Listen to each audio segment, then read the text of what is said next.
अस्सलामुअलैकुम viewers, welcome back to my channel Mishal Khan official, जिसमें आज मैं आपको टर्सिका सिरप 60 ml के बारे में रिव्यू दूंगी। टर्सिका सिरप 60 ml क्या होता है, यूज़ इसका क्या होता है, कौन सी कंडीशंस में आप इसको ले सकते हैं और साइड इफ़ेक्ट इसके क्या हो सकते हैं, ये सब जानते हैं इस वीडियो में। उससे पहले जो न्यू है चैनल पे, चैनल को सब्सक्राइब करें, वीडियो को लाइक करें, शेयर करें। Thank you.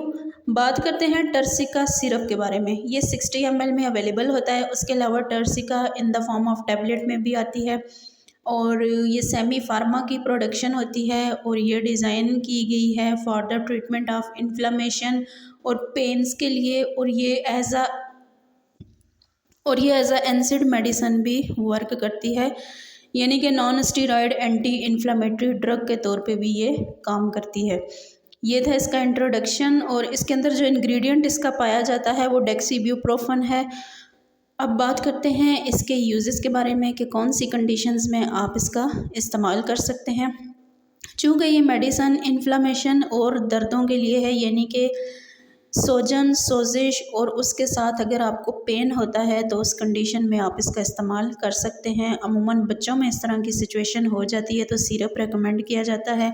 उसके अलावा ये टैबलेट की फॉर्म में भी अवेलेबल होती है, तो बड़ों में टैबलेट का इस्तेमाल करवाया जाता है। आप इसको अर्थराइटिस में यूज़ कर सकते हैं। अर्थराइटिस जो है वो जोड़ों के दर्द की कंडीशन होती है, यानी आपके जो हड्डियों के जोड़ होते हैं, जैसे कोहनी का जोड़, आपके घुटनों का जोड़, उसके अलावा जो है वो मस्कुलर आपके जो आ जाते हैं खिंचाव, उसमें आप इसका इस्तेमाल कर सकते हैं। अगर आपके जोड़ों में सोजिश है, उसके अलावा स्वेलिंग आ जाती है या आपको पेन है, ये चलने फिरने में प्रॉब्लम है, तो उस कंडीशन में आप इसका यूज़ कर सकते हैं। उसके अलावा हेडेक में इस्तेमाल किया जाता है, यानी सर के दर्द में आप इसका इस्तेमाल कर सकते हैं। उसके अलावा टूथ है कि यानी दांतों के दर्द में, दाढ़ के दर्द में, गले के दर्द में आप इसका यूज़ कर सकते हैं। और फीमेल्स में ये मेंस्ट्रुअल पेन में भी इस्तेमाल किया जाता है, यानी माहवारी के दौरान जो तकलीफ़ होती हैं ख़वातीन को, उनमें भी इसका इस्तेमाल करवाया जाता है। उसके अलावा बैक पेन में आप इसका इस्तेमाल कर सकते हैं, यानी कमर दर्द में आप इसका यूज़ कर सकते हैं। अमूमन आपने देखा होगा बच्चों में कान में दर्द होता है, दाढ़ में दर्द होता है, उसके अलावा बच्चों की टांगों में पेन हो रहा होता है, सर में दर्द होता है, आँखों में, तो इन तमाम कंडीशंस में आप जो है वो इसका इस्तेमाल कर सकते हैं। ये थे इसके यूजेस। अब हम बात करते हैं साइड इफ़ेक्ट्स के। अगर आप इसको यूज़ करते हैं तो साइड इफ़ेक्ट्स क्या हो सकते हैं। उल्टी और मतली इसमें हो सकती है, थकावट हो सकती है, गुनोदगी आ सकती है।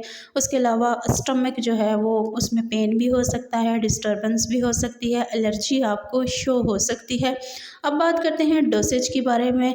तो ये डिपेंड करता है बीमारी की नौइयत पे। अगर बीमारी की नौइयत ज़्यादा है तो आप 2 से 3 मरतबा इसका इस्तेमाल कर सकते हैं, यानी कि हर खुराक में आपने 4-4 घंटे का वक्फ़ा रख के 3 दफ़ा इस्तेमाल करवा लेनी है, अगर तो बीमारी की नौइयत ज़्यादा है। और अगर बीमारी की नौइयत कम है तो आप 2 दफ़ा भी इसका इस्तेमाल कर सकते हैं, विद और विदाउट फूड। यानी इसके लिए ज़रूरी नहीं है कि स्पेशल जो है वो आपने खाना खाने के बाद ही इसका इस्तेमाल करना है। एज़ पर कंडीशन जो है वो प्रेस्क्राइब की जाती है। तो आप इसका जो है वो 2 दफ़ा भी इस्तेमाल कर सकते हैं और दिन में 3 मरतबा भी इस्तेमाल कर सकते हैं, अगर बीमारी की नौइयत ज़्यादा हो तो। उसके अलावा टैबलेट जो इसकी होती है वो भी जो है वो 2 से 3 टाइम्स रिकमेंड की जाती है, अगर सिचुएशन ज़्यादा जो है वो अंडर कंट्रोल ना हो तो। ये था डोसेज। अब हम बात करते हैं कि कौन सी कंडीशंस में लेने से पहले आपने जो है वो फिजिशियन से कंसल्ट कर लेना है। अगर आप प्रेग्नेंट हैं या ब्रेस्ट फीड पे हैं या आप जो है वो सेंसिटिव हैं, डेक्सीब्यूप्रोफन से आपको जो है वो कोई एलर्जी शो हो सकती है, तो उस कंडीशन में लेने से पहले आपने अपने डॉक्टर से लाजमन मशवरा कर लेना है। वीडियो पसंद आई हो तो चैनल को सब्सक्राइब करें। Thank you.